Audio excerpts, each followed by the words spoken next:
केंद्र सरकार के 12 वर्ष पूर्ण होने के अवसर पर कानपुर में 12 साल विकास के जन कल्याण के विषय पर एक भव्य विकास प्रदर्शनी का आयोजन किया गया।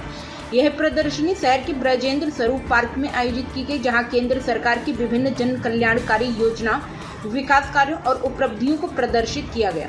कार्यक्रम में मुख्य अतिथि के रूप में उत्तर प्रदेश के उप मुख्यमंत्री केशव प्रसाद मौर्य शामिल हुए। उन्होंने प्रदर्शनी का अवलोकन किया और विभिन्न विभागों द्वारा लगाए गए स्टॉलों का निरीक्षण किया।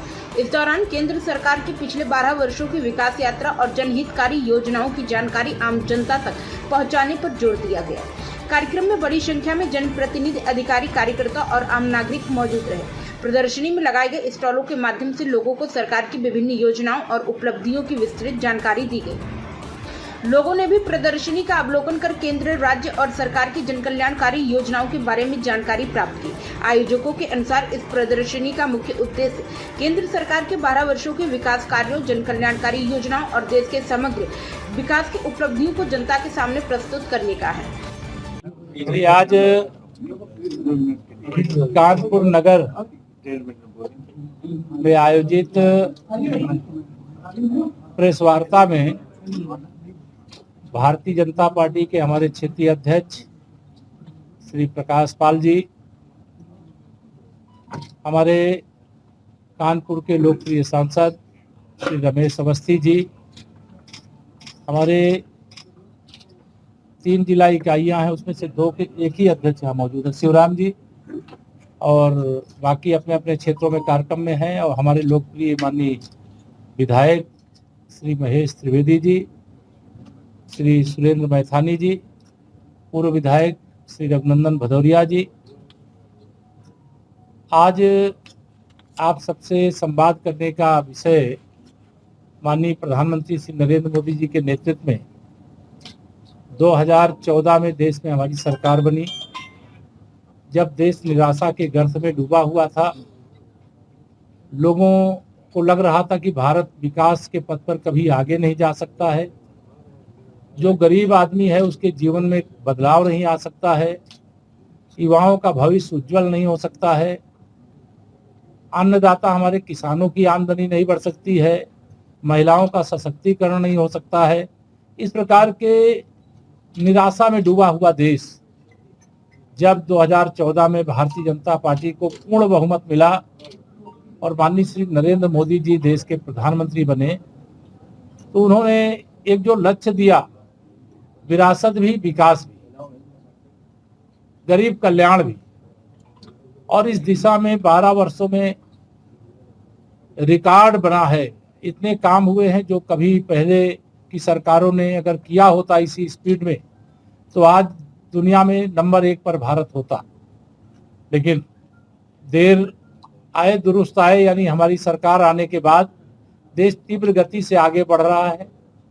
25 करोड़ लोग गरीबी रेखा से बाहर निकल करके मुख्यधारा में आए हैं। 80 करोड़ लोगों को अब आज देश में कहीं पर भी ये समाचार सुनने को नहीं मिल सकता कि कोई भूख के कारण से मौत हो गई है, क्योंकि देश में करोड़ों गरीबों को प्रधानमंत्री गरीब कल्याण अन्न योजना से राशन दिया जा रहा है। देश के अंदर कोई बीमारी है और इलाज कराने का पैसा नहीं है, बीमारी और इलाज कराने के अभाव में कभी किसी की अब मृत्यु नहीं होने पाएगी, ये माननीय प्रधानमंत्री जी ने देश को विश्वास दिलाया। और गरीबों को 5 लाख रुपए तक का आयुष्मान कार्ड, और 70 वर्ष से ऊपर के जितने बुजुर्ग हैं उन सबको कोई आय सीमा देखे बगैर सबको 5 लाख रुपए तक के इलाज की सुविधा प्रदान करने का काम हुआ। ऐसे ही करोड़ों घरों को गैस का कनेक्शन निःशुल्क उपलब्ध कराया गया, करोड़ों घरों में शौचालय बनाने का काम किया गया, 4 करोड़ से अधिक लोगों के घर बनाने का काम प्रधानमंत्री आवास पूरा किया जा चुका है, और आगे 3 करोड़ और बनाने का काम जारी है। 58 करोड़ प्रधानमंत्री जनधन योजना के बैंक के खाते खुले। यह सब उल्लेख मैं इसलिए केवल कर रहा हूं कि अगर यह सब नहीं हुआ होता तो कांग्रेस की सरकारों में कहा जाता था कि दिल्ली से 1 रुपए भेजते हैं तो जहां पहुंचना है वहां 15 पैसे पहुंचता है। लेकिन माननीय प्रधानमंत्री श्री नरेंद्र मोदी जी के नेतृत्व में सरकार बनने के बाद और बैंक में सबका खाता खुलने के बाद अब दिल्ली से, चाहे लखनऊ से, चाहे कानपुर से लाभार्थी के खाते में जितना पैसा भेजा जाता है वो पूरा का पूरा पैसा पहुंचता है। यानी भ्रष्टाचार मुक्त भारत, भ्रष्टाचार मुक्त उत्तर प्रदेश बनाने का जो संकल्प है वह सिद्ध हो रहा है, सफल हो रहा है। इस पर हमें गर्व है। माननीय प्रधानमंत्री जी ने देशवासियों के सामने एक लक्ष्य दिया कि जब आज़ादी के 100 वर्ष पूरे होंगे तब विकसित भारत का निर्माण। तो विकसित भारत के निर्माण के लिए अभी 21 वर्ष हमारे पास है, लेकिन जब हम पूरी पिक्चर देखते हैं, कानपुर को ही देखिए तो आपको लगेगा कि 2014 से 2026 के बीच में कानपुर जो एक तरह से कांग्रेस की और सपा बसपा की सरकारों में नर्क बना दिया गया था, उसे स्वर्ग की तरह सुंदर बनाने का काम, विकास की मुख्य धारा में लाने का काम, फिर से कानपुर की जो एक भूमिका थी मैनचेस्टर की, वो फिर से उसको वापस दिलाने का काम, गंगा जी में जो गंदा नाला बना देने का काम किया गया था उसको अविरल और निर्मल बनाने का काम, यह सब कुछ कानपुर में ही आपने देखा। रिंग रोड बन रहा है, मेट्रो लाइन बन करके तैयार है, अनेक आरओबी, अनेक फ्लाईओवर। अब लखनऊ जाना हो कानपुर के लोगों को तो 1 घंटे में आराम से पहुंच जाते हैं।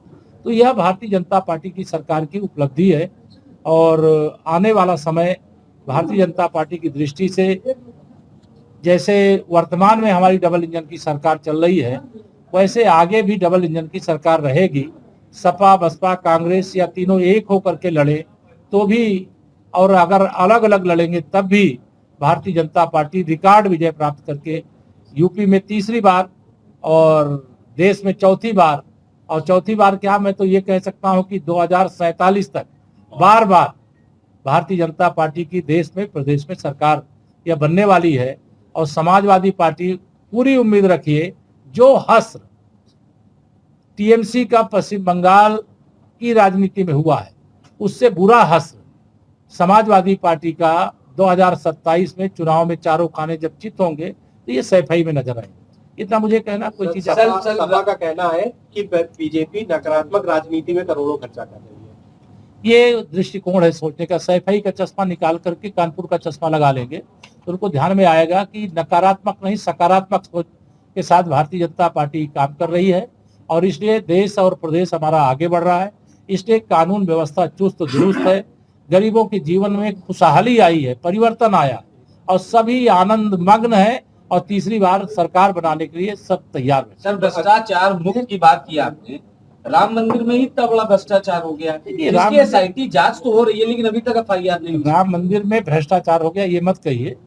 जो दान पात्र थे उसमें चढ़ावे को लेकर के कुछ शिकायतें, उसकी जांच हो रही है, लेकिन हमें पूरा विश्वास है कि भगवान श्री राम के लिए चढ़ावे का पैसा चाहे जिसने खाया होगा वह उसका सुख नहीं भोग सकता है। वो पैसा तो जांच के बाद जो दोषियों में रिकवर होगा, हनुमान जी महाराज राम जी के भक्त हैं और हनुमान जी सब ठीक करेंगे। अखिलेश यादव सर बड़ी संख्या में अभी तक पूरे मामले में एफआईआर की जरूरत होगी तब होगा, अभी तो जांच कर रहे हैं ना उसमें ऐसी। सर अखिलेश यादव जो है वो बड़ी संख्या में ब्राह्मण सम्मेलन करने जा रहे हैं पूरे प्रदेश में, तो क्या लग रहा है आने वाले चुनाव उसका कुछ असर दिखेगा? देखिए, वो ब्राह्मण सम्मेलन करें चाहे ठाकुर सम्मेलन करें, लेकिन उनके किसी सम्मेलन का सपा के लिए कोई फायदा नहीं होने वाला। सपा सैफई जाने वाली है, भाजपा लखनऊ में है, लखनऊ में रहेगी, यानी सत्ता में है, सत्ता में रहेगी। सर, बंगाल में 20 सांसद टूटे, आज उद्धव के 6 सांसद फिर से टूट गए। जो आपका 2/3 बहुमत से आप लोकसभा में जाना चाहते हैं, वो मंशा कहीं ना कहीं पूरी होगी। विपक्ष जो पार्टियां टूट रही हैं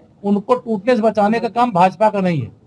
अगर कोई पार्टी टूट रही है तो उस पार्टी की कमी है। अगर परिवारवाद करोगे, भ्रष्टाचार करोगे, गुंडागर्दी करोगे तो उनको जो उनके दलों में है उनका राजनीतिक भविष्य अंधकार में दिखाई देता है।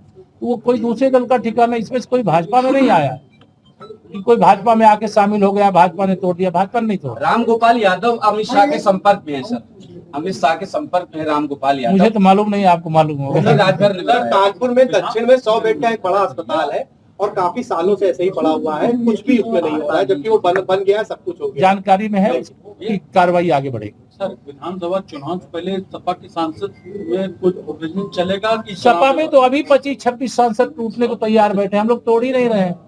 हम लोग तो 27 में जानते हुए अपने आप ही टूट के चले जाएंगे। समाजवादी पार्टी का संचालन श्री अखिलेश यादव की साइकिल नहीं कर सकती। वो साइकिल सैफई जा सकती है लेकिन सत्ता की गलियारे में नहीं जा सकती। सर, राम मंदिर में यदि अगर आरोप सिद्ध होते हैं तो क्या सरकार इन पर कार्रवाई? प्राइम संदेश न्यूज से संवाददाता मयंक सैनी की रिपोर्ट।